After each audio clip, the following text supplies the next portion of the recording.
कामगार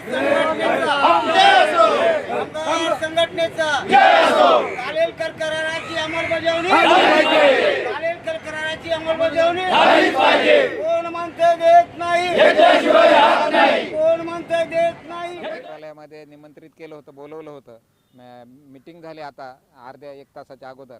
तर त्यांचं म्हणणं असं आहे की जे तुमचा प्रस्ताव आलेला आहे मागणी बिल, त्याच्यावर आम्ही नांदेडच्या कार्यालयाकडून आम्ही त्याचं रेकॉर्ड मागवले। तर कोणतं रेकॉर्ड मागवले तर यांचे हाजरीपट मागवले।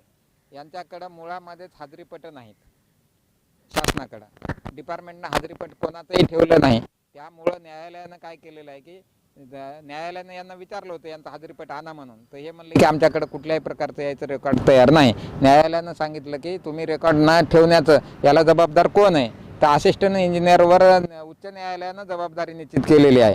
आणि उच्च न्यायालयानं सांगितलं की हे सगळे कर्मचारी दुसरा आणि चौथा शनिवारी काम केलेत आणि यांच्या मेहनतीचा मोबदला मागत आहेत आणि तुम्ही याचं रेकॉर्ड नाही ठेवलं तर रेकॉर्ड ठेवण्याची जबाबदारी ही शासनाची होती, डिपार्टमेंटची होती। तर तुम्ही डिपार्टमेंटच्या लोकांनी यांचं रेकॉर्ड बनवलं नसल्यामुळे आम्ही यांची याचिका स्वीकारतो आणि आम्ही तुम्हाला आदेशित करतो की सन 1980-81 पासून ते सन म्हणजे हे सेवानिवृत्त होईपर्यंत जे 80-81 पासून लागलेले जे आहेत त्यांना तेव्हापासून ते सेवानिवृत्त होईपर्यंत तुम्ही वर्षातून 45 दिवस ग्राह्य धरून आम्ही तुम्हाला आदेशित करायला वर्षातून 45 दिवस यांना तुम्ही पगार म्हणून निश्चित करतो, तुम्ही द्या यांचे पैसे। आणि त्याच्यामध्ये कालेलकर करारानुसार या 45 दिवसाला दुप्पट दरानं द्या असं न्यायालयाचा आदेश असताना आज हे मिळाले तर 2 वर्ष आमचं बिल इथं येऊन पडले 7,90,00,000 रुपयाचं।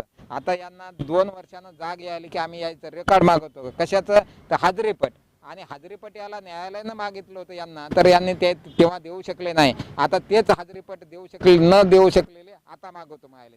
आता मंत्रालयाला हाजरीपट कुठून भेटणार आहे? आणि 2 वर्ष मग यांनी काय केलं, तर यांनी काय केलं 2 वर्षामध्ये फाईल स्वतःकडे दाबून ठेवली आणि 40 लाख रुपयाची आम्हाला मागणी केली। तर आम्ही 40 लाख रुपये त्याला देऊ शकलो नाही म्हणून त्याने पुन्हा तुरटी काढली आणि आता हा सगळा खेळ त्यांनी चालू केलेला आहे। याच्यामध्ये 65 कर्मचाऱ्याचं 2020 मध्ये 65 कर्मचाऱ्यांना त्यांनी देयक दिल्याचं बनावट दस्तावेज तयार केले, कागदपत्र रेकॉर्ड तयार केलेलं आहे। 65 कर्मचाऱ्याला आम्ही पैसे दिले, त्या 65 कर्मचाऱ्यापैकी एकाही कर्मचाऱ्याला त्यांनी पैसे वाटप केलेले नाहीत। त्याच्याबद्दल आम्ही ठोस पुरावे आमच्याकडे आहेत, ते पाहतात परंतु त्याच्याकडे पाहून न पाहिल्यासारखं करतात आणि वेळ काढून नेण्यासाठी आता ते म्हणतात की आम्ही तुमची एक समिती गठीत करायला। आज आम्हाला म्हणले आता आम्ही एक समिती गठीत करतो 5 लोकांची, त्याच्यामध्ये तुम्हालाही आम्ही सहभागी करून घ्यायलो आणि चौकशी समिती मार्फत आपण यांचं रेकॉर्ड मागू। कशाचं रेकॉर्ड मागू तर यांचे हाजरीपट मागू। यांचे हाजरीपट त्यांनी ठेवलेच नाहीत, आता कुठून भेटणार आहेत? आणि न्यायालयानं हाजरीपट ठेवलं नाही हे ग्राह्य धरूनच न्यायालयानं आदेश दिलेला आहे। उच्च न्यायालयानं हे सुप्रीम कोर्टातही त्याच्या विरोधात गेले होते, सुप्रीम कोर्टाने यांची याचिका फेटाळली। सुप्रीम कोर्टाने सांगितलं की उच्च न्यायालयाच्या आदेशाची अंमलबजावणी करा। आता यांना तेव्हापासून 21 पासून ते आता जागे आले, अजून पुन्हा तेच जे न्यायालयात हे केस हारलेत, न्यायालयानं मागलेलं यांनी देऊ शकले नाही, त्या विषयावर आता हे म्हणतात की आम्ही ते रेकॉर्ड मागवायलो खालून। कडनं जो काही हाजरीपट वगैरेचा जो त्यांनी षडयंत्र केला, खेळ केला गेला आहे न्यायालयामध्ये, त्यांनी उच्च न्यायालयातून नाही आता या संदर्भामध्ये आता आतमध्ये चर्चा झाली कोर्टामध्ये जाण्याच्या संदर्भामध्ये। त्यांना मी म्हणलं बाबा तुम्ही आज जे रेकॉर्ड मागवायले तर तुमचं असं म्हणणं आहे का या अधिकाऱ्याने जे आता बिल पाठवलंय तुमच्याकडं 90 लोकांचं तो फ्रॉड केला का याने, असं तुमचं जर म्हणणं असेल तर तुम्ही याच्यावर अजून गुन्हे दाखल करा ना। या अधिकाऱ्याने जर चुकीच्या पद्धतीनं जर बिल तयार केले असतील बिना रेकॉर्डचे तर तुम्ही त्याच्यावर गुन्हे का दाखल करत नाही म्हणलं। आता कसं आहे, ज्या वेळेस आपण बिल तयार होऊन येतं एक तर डेप्युटी इंजिनियरची सही, एक्झिक्युटिव्ह इंजिनियरची सही, एसीची सही आहे, चीफ इंजिनियरची सही। चीफ इंजिनियर म्हणजे मंत्रालयातला सेक्रेटरी या लेवलचा माणूस आहे आणि त्यांनी बिल सरळ भाषेत लिहिले की यांच्याकडून 13,90,92,000 रुपये यांना आम्ही अगोदर दिलेत या विषयामध्ये आणि यांचं उर्वरित एवढं देय आहे आणि ते द्या म्हणून त्यांनी प्रस्तावात मागणी केलेली आहे। तर याला आता तुम्ही नव्यानं चौकशी करायचं हे करायचं म्हणजे हे आमची फसवणूकच आहे ना पुन्हा हे।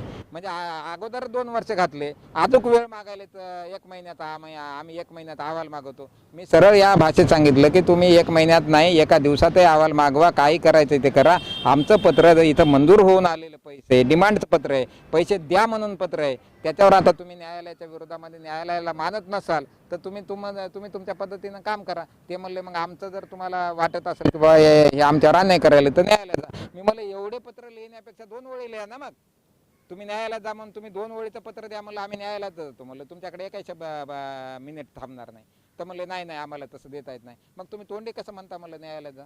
तोंडी म्हणू नका, तुम्हाला जे काय म्हणायचं ते कागदावर घ्या. तर त्याने म्हणले की बाबा नाही म्हणले तसं आम्हाला करता येत नाही.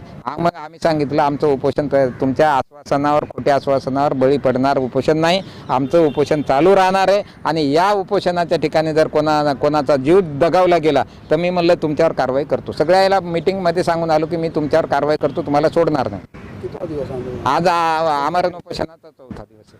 आणि जसं आता उल्लेख केला आपण की त्यांनी तुम्हाला न्यायालयात जाण्याची माहिती दिलेली आहे, तुम्ही मला लेखी द्या, ते लेखी देणार नाही आहेत. आता हे सगळं कुठं ना कुठं भोंदू कारभार केलेला आहे. याच्यामध्ये आमच्याकडं सबळ पुरावे आहेत. जे मी तुम्हाला सांगितलं की 65 लोकांना बनावट यांनी पगार न देता पगार दिला म्हणून उचलले पैसे, स्वतः खाल्ले, यांना दिले नाही, ते पैसे खाऊन टाकले आणि आता त्याच्यामुळे हे अडचणीतही आले त्या मुद्द्यावर.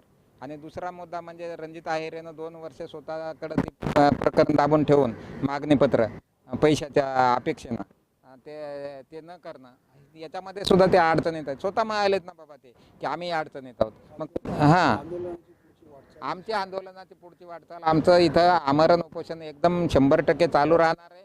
आम्ही मागे घेणार नाही. आणि आम्हाला पोलीस डिपार्टमेंटनं याच्या अगोदरही सांगितलं की तुम्ही याच्यामध्ये फिर्यादी जर झालात तर आम्ही या सगळ्यावर गुन्हे दाखल करू, असं पोलिसांनी सांगितलं. आणि पोलिसांनी सांगितलेलं हे सगळं पुरावे असल्यामुळे सांगितलं, त्यांनी बघितले पुरावे. ते म्हणले न्यायालयाचे आदेश आहेत याच्यामध्ये, सगळं याच्यात क्लिअर आहे. मग ते का करत नाहीत तर पैशाच्या अपेक्षेनं ते काम करत नाहीत. त्यांना पैसे मिळाले नाही म्हणून ते काम करत नाहीत. आमची मागणी कशी आहे, या मोलमजुराचे, या गरीब लोकांचे, यांनी परिश्रम केले, त्यांनी खड्डे खणले, त्यांनी खड्डे बुजवलेत, यांनी झाडं तोडलेत, झाडं लावलेत, संगोपन केलं झाडाचं आणि रस्ता मजबूतीकरणाचं यांनी काम रात्रंदिवस केलं.